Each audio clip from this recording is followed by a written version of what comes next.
सुना हो बाबा एलै कोरोना कोना कये तोरा नगरिया सुना हो बाबा एलै कोरोना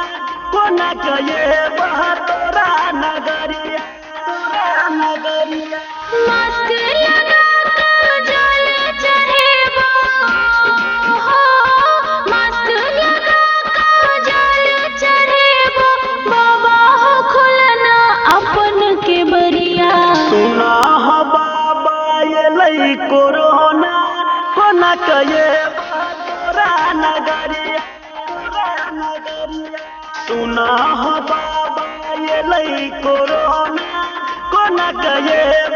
तोरा नगरिया recording by Yadav studio Janakpur धाम।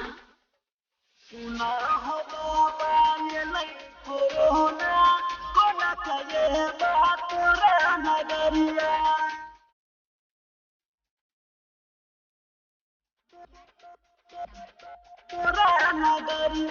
बाबा हो लॉकडाउन लागल छै सगरी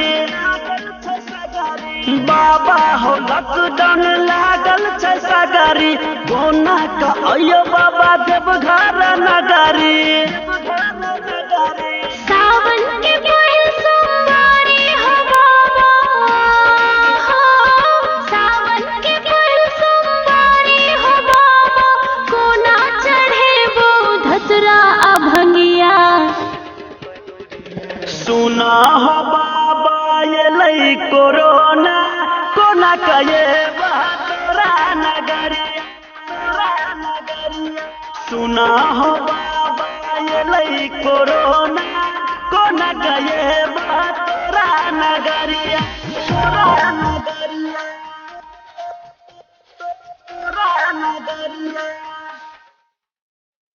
सुना हो बाबा एलै कोरोना कोना कये तोरा नगरिया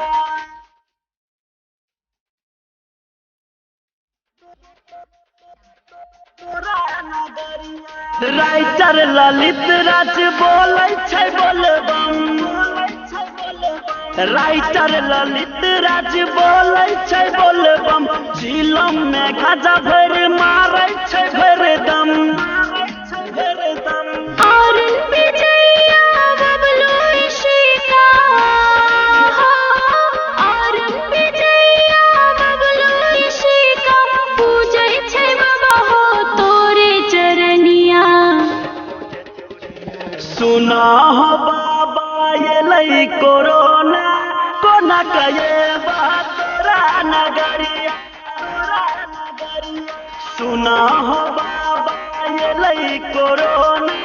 कोना कये तोरा नगरिया